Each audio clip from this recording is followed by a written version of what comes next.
Audio Jungle.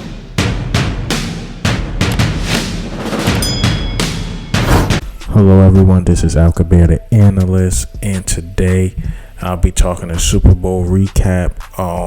Pretty much the Buccaneers smoked the Kansas City Chiefs, but I'm gonna just tell you what I seen. But this is Alcabir the analyst.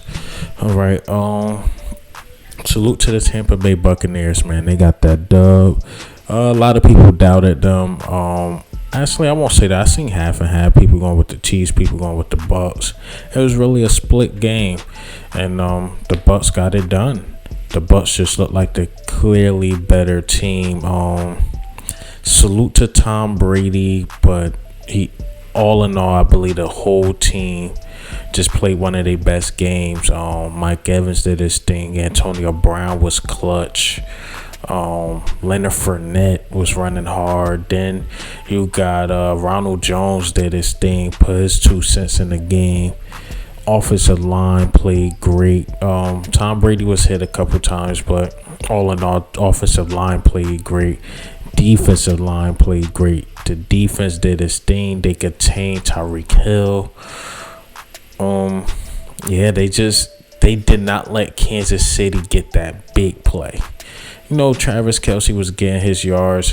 He was basically getting a lot of garbage yards. But yeah, all in all, what I seen was overall great win from the Tampa Bay Buccaneers, to the defense, to the offense. But yeah, that's what I seen as far as the Tampa Bay side. But what everybody should learn, any team you're a fan of, if you just a casual guy that watch football, you should know the offense and defensive line is very important. Very important. Mind you, Todd Bowles barely blitzed. He barely blitzed, and they was getting there. You know why? Let's say it's a team out there. They about to trade their franchise quarterback because he had one of his worst years. But what they don't mention is that offensive line was terrible. From that team, whatever team you think I'm talking about, they about to trade their franchise quarterback, maybe to the Bears. And that team barely didn't have any offensive line the whole season. The whole year did not have an offensive line, and he had one of his worst seasons. Patrick Mahomes, who we consider, and I still consider him, the most skilled quarterback in the NFL. What I mean by that skilled is, to me, he's better than Aaron Rodgers. He's better than Tom Brady. He's the overall best skilled quarterback, better than Lamar Jackson. And without 2 tackles that was out for the game, one tore his Achilles and one couldn't play, which I believe Eric Fisher tore his Achilles, and it was Mitchell Schultz, I believe, that was out as well, if I'm saying his last name right. He missed 2 offensive tackles, and that's how Patrick Mahomes looked. So you can just imagine if he didn't have a healthy offensive line the whole year, he probably would have had one of his worst years. Where Kansas City would have jumped the bus and traded him? No, they would have considered that a factor. But because it's that other team that don't have a offensive line, they put everything on the quarterback.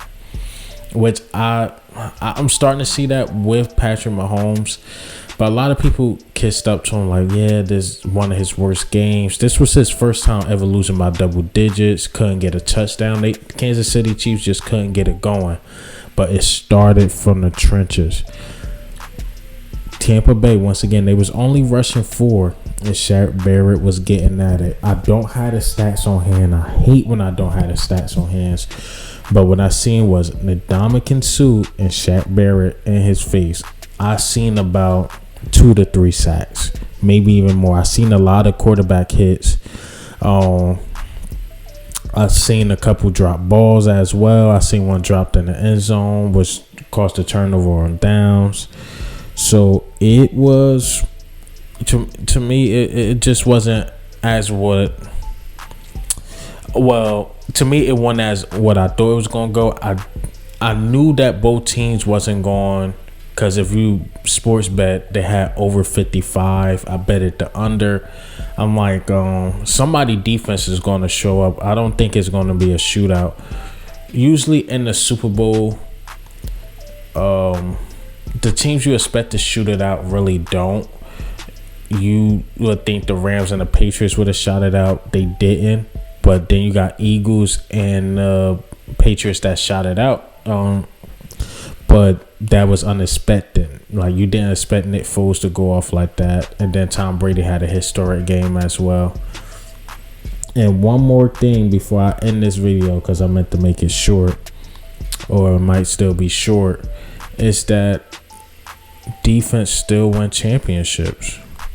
Defense will always win championships. If I had to give an MVP to anybody, which Tom Brady deserves it, I would give it to each player on the defensive side of the ball, the Buccaneers. That defense won that game. That defense won that game. They made the Kansas City Chiefs kick 3 field goals, no touchdowns, and this is one of the most explosive offense we ever seen in NFL history. He made them kick 3 field goals.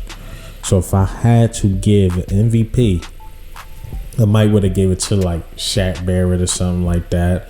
But that whole defense, to the corners, to the defensive line, to the linebackers, defense will always win championships. I don't care what nobody say. Even when I go back to Super Bowl 52, which I hate talking about now, it took Brandon Graham to make a defensive play. Last year, Chiefs defense showed up big time. And Patrick Mahomes, I'm going to have to go over his stats in the Super Bowl. They not that good. He did not have the best game against the 49ers. But once again, defense will always win championships. And that's what happened. Tom Brady did enough not to make mistakes. His defense held up. Once again, the offensive line is very important. Remember, Chiefs missed 2 offensive tackles, 2 starting offensive tackles, and that made Patrick Mahomes look pretty average. He was making some spectacular throws trying to get out the pocket, but that offensive line is needed. It's needed. I seen one offensive line play better than the other, which was the ripple effect, which caused the quarterback to play better than the other, which caused the receivers to play better than the other receivers, which caused the running backs to look better than the other running backs on the other team. So it was all a ripple effect that started from the offensive line. It's very important. Very important.